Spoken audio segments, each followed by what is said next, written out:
बिस्मिल्लाहिर्रहमानिर्रहीम। अस्सलाम वालेकुम नाज़रीन, आप देख रहे हैं टीवी चकवाल का प्रोग्राम आज की बात और मैं हूं जुल्फ़कार मीर। नाज़रीन, ईद की आमद आमद है और ईद की आमद के साथ ही बाज़ार जो है वो लोगों से भर गए हैं। बड़ी तादाद में लोग और ख़रीदार वो इस वक्त मुख्तलिफ़ बाज़ारों में मौजूद हैं। ख़ास तौर पर छप्पड़ बाज़ार और उससे मुनहका जितनी गलियाँ हैं, इस वक्त वहाँ से गुज़रना जो है अब वो मुश्किल हो चुका है।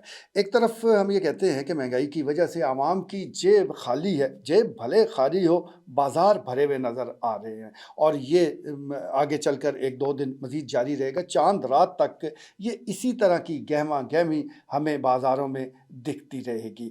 अब ये जो गहमा-गहमी है, ये न सिर्फ़ दुकानदारों के लिए बड़ी फ़ायदेमंद है कि उनकी गाहकी में इज़ाफ़ा होता है, बल्कि इसके साथ-साथ हम देखते हैं कि मुख्तलिफ़ शोबाए ज़िंदगी से ताल्लुक़ रखने वाले लोग जो है, वो भी इस मौके का इंतज़ार कर रहे होते हैं। ख़ास तौर पर जो पॉकेट मार हैं, जिनका काम ही जेबें साफ़ करना है, उनके लिए ये मौका बड़ा नादर मौका होता है और वो रश में घुस जाते हैं।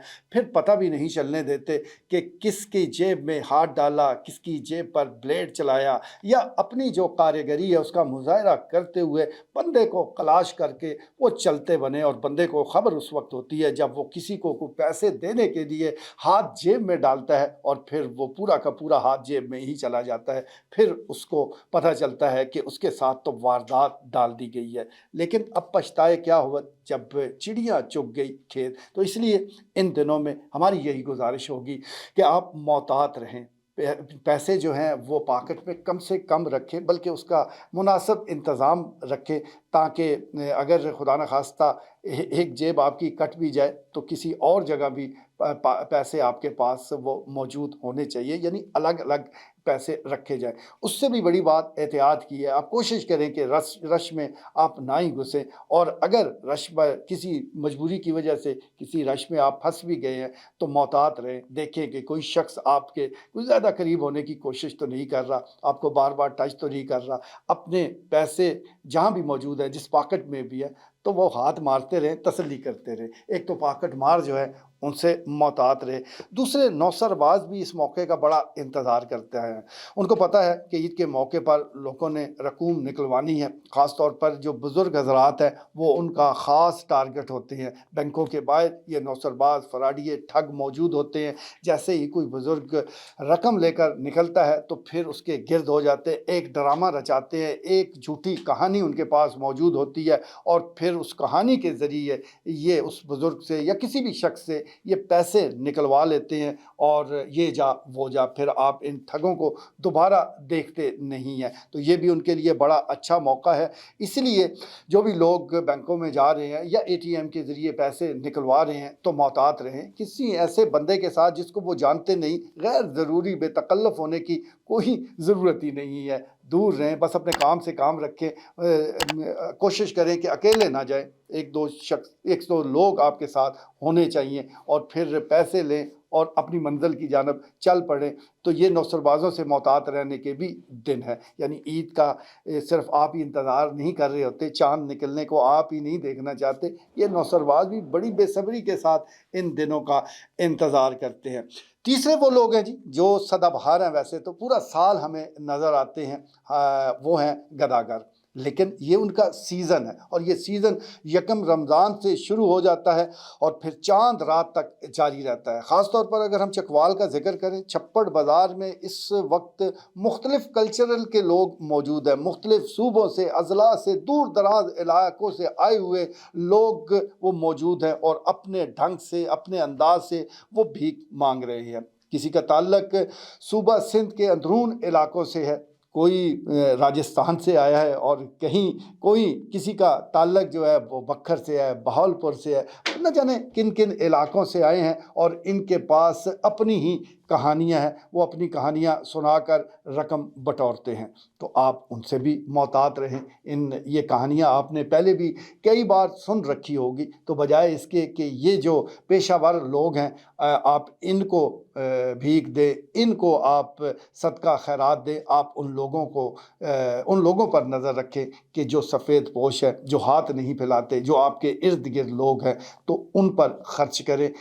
इन लोगों को आप अगर भीख देंगे तो यकीन जानिए इसका फ़ायदा कोई नहीं होना, اس کا نقصان ہی نقصان ہے، کیونکہ یہ لوگ تو پیشہ ور ہیں، انہوں نے تو اس کو کاروبار بنا لیا ہے، اس میں ان کو اتنی آمدن ہو رہی ہے کہ وہ کوئی اور کام کرنا چاہتے ہی نہیں ہے، بھلے آپ ان کو لاکھوں روپے بھی دے دیں لیکن پھر بھی وہ اسی کام کے ساتھ جڑے رہیں گے، یعنی یہ قابل اصلاح نہیں رہے۔ ان کی اصلاح کرنی ہے تو ان کی حوصلہ شکنی کرنی پڑے گی، تبھی شاید یہ کوئی اور کام کر لے۔ اور ویسے بھی اگر ضروریات زندگی کی بات ہے تو عام آدمی جو غریب ہے اس کی ضروریات زیادہ ہے، ان کی کیا ضروریات ہونی ہے؟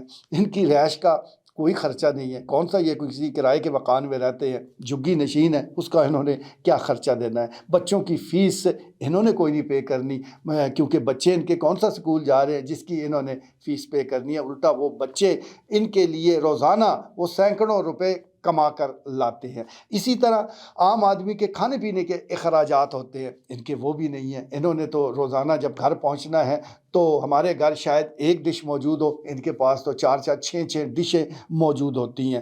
تو ان کا کام اور ان کا گزارا بڑے اچھے انداز سے چل رہا ہے۔ صرف ضرورت اس امر کی ہے کہ ہم ان لوگوں کو دیکھیں، ان شریفوں کو دیکھیں، ان آدمیوں کو، ان فیملیز کو دیکھیں کہ جو مستحق بھی ہیں، ضرورت مند بھی ہیں، لیکن وہ پیشہ ور نہیں ہیں، وہ ہاتھ نہیں پھیلاتے۔ تو آپ ان کو باعزت طریقے سے اگر پیسے دے دیں گے تو یقین جانیے یہ بہت بڑی نیکی ہے۔ اس کے ساتھ ساتھ آپ نے دیکھا ہوگا کہ مختلف جو بسوں کے اڈے ہیں، چوک چوراہے ہیں، وہاں آپ کو کچھ کردار نظر آتے ہوں گے کہ جنہوں نے اپنے گھر جانا ہے، ان کا کرایہ ختم ہو گیا ہے، ان دنوں میں وہ ان کی تعداد بھی بڑھ جاتی ہے، اور یہ وہ کریکٹر ہے جو گزشتہ 5 7 سال سے اپنے گھر نہیں جا سکے۔ آپ ان کو کرایہ بھی دے دیں پھر بھی ان کو دوسرے تیسرے دن اسی جگہ پر اسی کہانی کے ساتھ وہ دیکھتے ہیں کہ ہم نے گھر جانا ہے، کرایہ نہیں ہے۔ تو ایک دفعہ ان کو کوئی پولیس ہی پکڑ کر ان کے گھر چھوڑ آئے، شاید ان سے جان چھوٹ جائے، ورنہ ان کا جو سفر ہے وہ نہ ختم ہونے والا ہے۔ آخری کریکٹر اس وقت ہمارے پاس موجود ہے، وہ نوجوان جو ہٹے کٹے ہیں، بالکل ٹھیک ٹھاک ہے، لیکن انہوں نے خواجہ سرا کا روپ دھار رکھا ہے۔ ایک چادر کو چنی بنا کے انہوں نے پھر لجاجت اور میک اپ کے ذریعے ایک ایسا خوفناک وہ خواجہ سرا بنتے ہیں کہ لوگ رحم کھا کر بھلے پیسے نہ دیں، ڈر کر ان کو ضرور دے دیتے ہیں۔ تو وہ کریکٹر بھی اب کافی تعداد میں چھپڑ بازار، تلا گنگ روڈ اور دیگر علاقوں میں ہمیں نظر آتے ہیں۔ تو ان کی حوصلہ شکنی وہ بھی بہت ضروری ہے۔ آپ حیران ہو رہے ہوں گے کہ یہ کیسی باتیں ہیں کہ لوگوں کو ساتھ تعاون نہ کیا جائے۔ بالکل نہیں، تعاون ضرور کریں، ایسے لوگوں کے ساتھ کریں کہ جو پیشہ ور نہیں ہیں۔ یہ ہٹے کٹے لوگ ہیں، یہ کام کر سکتے ہیں، ان کو ناکارہ آپ اور میں نے بنا دیا ہے۔ جب ہم روزانہ کی بنیاد پر ان کو ہزاروں روپے وہ بھیک میں دے دیتے ہیں تو ان کو کیا ضرورت ہے محنت مشقت کرنے کی؟ اگر ان کو محنت مشقت پر واپس لانا ہے تو اس عید پر، اس رمضان المبارک میں آپ بھی اور میں بھی عہد کر لیتے ہیں کہ اب صرف اور صرف صدقہ خیرات اور کوئی بھی ایسی رقم جو کہ ہم دینا چاہتے ہیں کسی ضرورت مند کو، تو کچھ تھوڑی سی جد و جہد کریں گے، کسی ضرورت مند کو تلاش کریں گے، اس کے ہاتھ پر وہ رکھیں گے، اور میں آپ کو یقین دلاتا ہوں جب آپ اس تلاش کو نکلیں گے تو آپ کو زیادہ دور نہیں جانا پڑے گا۔ آج کے لیے اتنا ہی، اجازت دیجیے، اللہ نگہبان۔